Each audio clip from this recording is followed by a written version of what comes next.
Hello, welcome to legal awareness web series. आज जिस मुद्दे पे आपसे बात करनी है वो फ्रेंच एक कोर्ट का ऑर्डर है जो फ्रांस के फॉर्मर प्रेसिडेंट निकोलस सरकोजी के बारे में है। 66 इयर्स के निकोलस सरकोजी हैं। 2007 से 2012 तक फ्रांस में इन्होंने शासन किया। राइट विंग है, इन्होंने पार्टी एक बना ली, रिपब्लिकन पार्टी। उसके बारे में भी अभी कुछ बात होगी। इनको गिल्टी पाया गया इस बात के लिए कि ये कोशिश कर रहे थे कि एक मजिस्ट्रेट को ब्राइब करें by offering him a prestigious job. किस चीज के लिए? In return of information about a criminal case against him. किस चीज के बारे में था यह case? Inquiry into his campaign finances. 5 राज्यों में चुनाव हो रहे हैं। आपने 2014, 2019 और बहुत सी विधानसभाओं के चुनाव देखे। हमारे यहां जितना एक्सपेंडिचर चुनाव पर करने के लीगली अधिकार है कैंडिडेट्स को, उससे बहुत ज्यादा पैसा खर्च होता है। ये उससे रिलेटेड मुद्दा इंक्वायरी हो रही थी और उसकी इंफॉर्मेशन इन्होंने जाननी चाहिए। और ये जो जज थे एजिबर्ट, इनको ये कहा कि आपको कोई अच्छा जॉब मुनाका में दिला दिया जाएगा। इनको सजा दी गई है कि 2 साल का सस्पेंडेड इंप्रिजनमेंट होगा और 1 साल का इनको घर पे इंप्रिजनमेंट करना पड़ेगा with an electronic tag. Corruption की फ्रेंच लॉ में जो सजा है वो 10 साल इंप्रिजनमेंट या 1 मिलियन यूरो का फाइन। जो खास चीज है इस जजमेंट में कि इनके लॉयर जो थे, सरकोजी के लॉयर, और वो मजिस्ट्रेट जिसको इन्होंने ब्राइब करने की कोशिश की, उनको भी कन्विक्ट किया गया है और उनको भी इसी तरीके के सेंटेंस दिए गए। ये बात ठीक है कि ये तीनों लोग जो हैं ये अपील में जाएंगे। जज ने लिखा कि सरकोजी को यह मालूम था what he is doing is wrong, और जो उन्होंने काम किया है it will give public very bad image of justice. देखिए, जजेस को जुडिशरी की इमेज को बचाना है। जुडिशरी इंडिपेंडेंट है, नहीं इंडिपेंडेंट है। जुडिशरी सरकार के इन्फ्लुएंस में है, नहीं है। जुडिशरी के लिए लोगों के राइट्स और संविधान सर्वोपरि हैं या नहीं है, इसके लिए जो जजेस करते हैं वो डिटरमिन करता है। हम सब जो है जस्टिस काटजू से एग्री नहीं करते, जो उन्होंने नीरव मोदी के केस में एविडेंस दी एज एन एक्सपर्ट कि उसको फेयर ट्रायल नहीं मिलेगा। मैंने उनसे भी पूछा था जस्टिस काटजू से अपने इंटरव्यू में, वो आप देख सकते हैं कि जब हमने कसाब जैसे टेररिस्ट को, जिसने हमारे देश पर इतना बड़ा हमला किया, इतनी मासूमों की जानें गई बंबई में, हमने उसको फेयर ट्रायल दिया, तो नीरव मोदी को भी मिलेगा। यह अलग बात है कि हमारी लंबी प्रोसेस है, अपील होगी, सुप्रीम कोर्ट तक जाते जाते क्या होगा और कितने साल लगेंगे नहीं मालूम।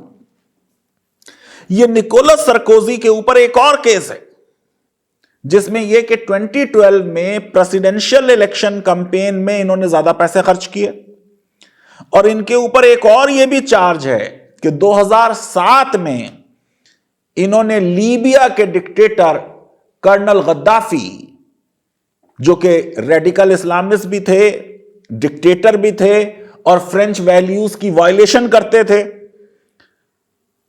उनसे भी इन्होंने कुछ पैसे लिए। और ये जो मजिस्ट्रेट से इन्होंने बात की थी, ये भी सामने आया कि इन्होंने सीक्रेट टेलीफोन लाइन यूज की थी। इनके वकील ने कहा कि जो चैट हुई ये 2 दोस्तों के बीच की चैट थी, इसमें करप्शन की बात कहां ला सकते हैं? आपको मालूम है चैट इंपॉर्टेंट होती है। अभी अर्नब गोस्वामी की चैट के बारे में आपको मालूम है। फ्रांस में करप्शन भी क्राइम है और अटेम्प्ट टू करप्शन का भी वही सजा है जो करप्शन की है।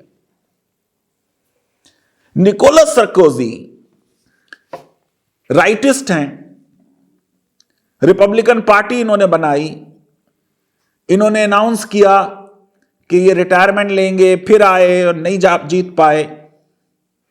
2015 में जब इन्होंने पार्टी बनाई तो एक इन्होंने मीटिंग की on the question of Islam, जिसके बारे में बड़ी कंट्रोवर्सी हुई है। ये कहा गया कि ये स्टिगमाइजिंग ऑफ इस्लाम है। सरकोजी ने उस मीटिंग में कहा था, the question is not to know what the Republican can do for Islam, but what Islam can do to become the Islam of France. अब इस्लाम ऑफ फ्रांस होगा, फिर Islam of Germany, Islam of India, Islam of America. मुझे मालूम है कि local conditions में religions बदलते हैं। इंडियन इस्लाम ज़्यादा लिबरल है, सूफी इस्लाम का इन्फ्लुएंस है उस पर। इंडोनेशियन और मलेशियन इस्लाम भी ज़्यादा लिबरल है। लेकिन बहुत लोगों ने कहा कि ये इस तरीके की मीटिंग करना, पहली मीटिंग में ये बात करना एक नई पार्टी के लिए, ये सही नहीं था। ये इस्लामोफोबिया दिखाता है। इससे ज़्यादा जो फ्रांस की प्रेसिंग प्रॉब्लम्स हैं उनके बारे में बात होनी चाहिए। अभी भी पिछले साल कुछ कंट्रोवर्सी हो गई जब सैमुअल पैटी का अनफॉर्चुनेट और ब्रूटल असैसिनेशन किया। स्कूल टीचर थे। बात हुई कि साहब रेडिकल इस्लाम बुरी चीज है। अरे जो रेडिकल है वो इस्लाम है ही नहीं। कोई भी मजहब किसी को मारना नहीं सिखाता। तो जो एक्सट्रीम हो जाए फिर वो रिलीजन नहीं है। जो म्यांमार में बुद्धिस्ट कर रहे हैं वो बुद्धिज्म नहीं है। जो आयरिश रिपब्लिक पार्टी ने किया वो क्रिश्चियनिटी नहीं है। जो मुस्लिम टेररिस्ट करते हैं वो इस्लाम नहीं है। मिडिल पाथ, पीस, ये हर रिलीजन का मैसेज होता है। अब आइए जरा ये समझते हैं हमारे देश में जो पॉलिटिकल लीडर्स रहे हैं और उनके खिलाफ जो करप्शन के मैटर्स रहे हैं उनकी क्या कहानी है।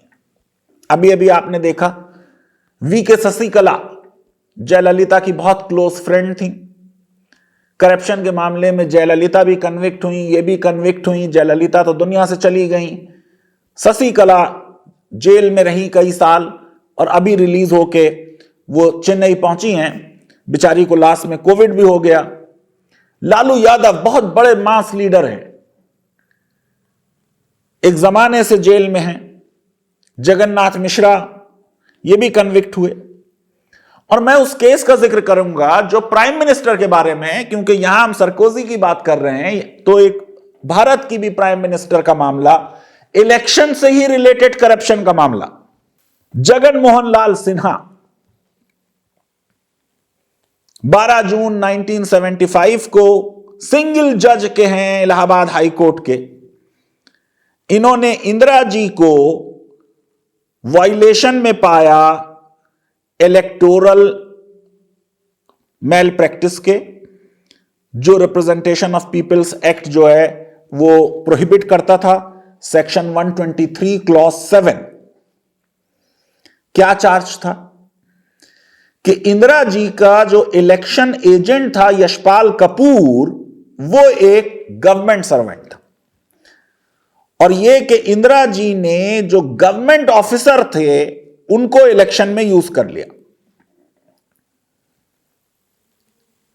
24 जून 1975 को इंदिरा जी अपील में गई सुप्रीम कोर्ट। सुप्रीम कोर्ट ने इलाहाबाद हाई कोर्ट के ऑर्डर को स्टे कर दिया। इस बीच कॉन्स्टिट्यूशन का अमेंडमेंट हो गया, 39th अमेंडमेंट। रिट्रोस्पेक्टिव लॉ बना दिया गया और 7 नवंबर 1979 को सुप्रीम कोर्ट ने इलाहाबाद हाई कोर्ट के जजमेंट को पलट दिया और वो कन्विक्शन जो इंदिरा जी का हुआ था उसको ओवर रूल कर दिया। जस्टिस सिन्हा ने यह भी बताया बाद में कि जो चीफ जस्टिस थे इलाहाबाद हाई कोर्ट के DS माथुर, वो उनके पास आए इस जजमेंट से पहले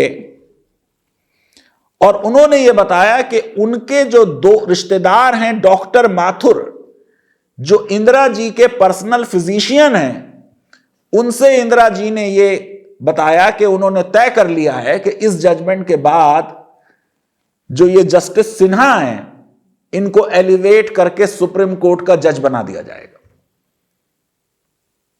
जैसे सरकोजी वहां जज को इन्फ्लुएंस करने की कोशिश कर रहे हैं, उस केस में जज कन्विक्ट हो रहे हैं। हमारे जज को देखिए, सिंगल जज है।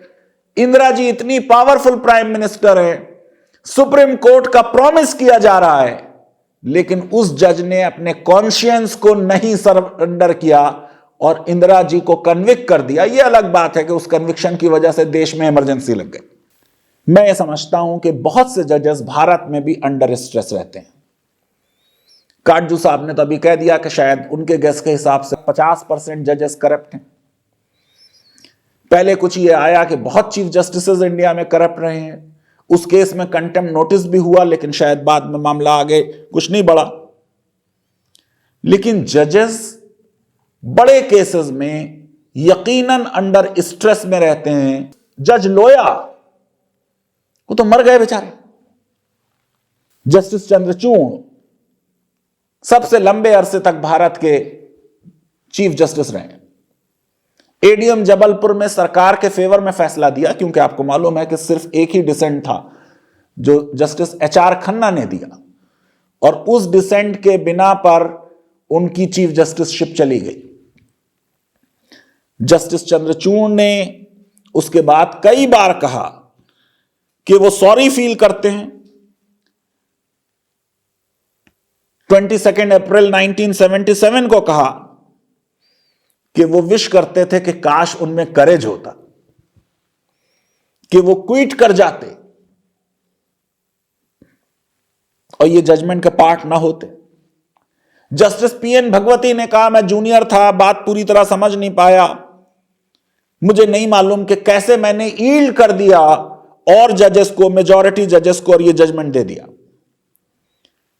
मैं ये समझता हूं कि ये जो जजमेंट निकोलस सरकोजी के बारे में आया है, ये एक मैसेज है पूरी दुनिया की पॉलिटिकल लीडरशिप के लिए कि इलेक्शन के मामलात में एक्सेसेस ना की जाएं, जजेस को इन्फ्लुएंस कराने की कोशिश ना की जाए।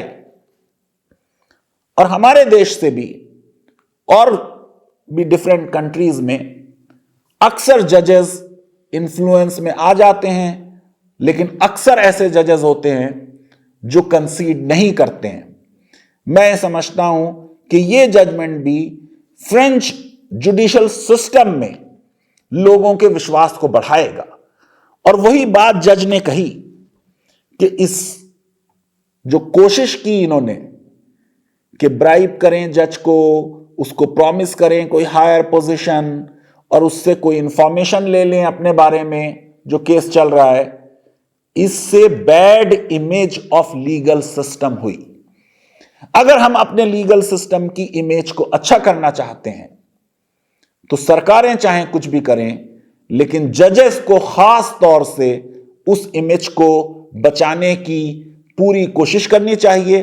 और वो इमेज बड़ी आसानी से बच सकती है अगर जजेस इंडिपेंडेंटली जजमेंट दें, कॉन्स्टिट्यूशन को सुप्रीम माने और ये माने कि संविधान ने उनको जो रोल दिया है वो लोगों के अधिकारों को प्रोटेक्ट करने का है। लीगल अवेयरनेस वेब सीरीज अगर आपको पसंद आती है तो मेरी रिक्वेस्ट है कि हमारे इस वीडियो को वाइडली शेयर करें, हमारे चैनल को सब्सक्राइब करें और बेल आइकन और लाइक जरूर क्लिक करें। बहुत बहुत शुक्रिया, धन्यवाद, थैंक यू वेरी मच।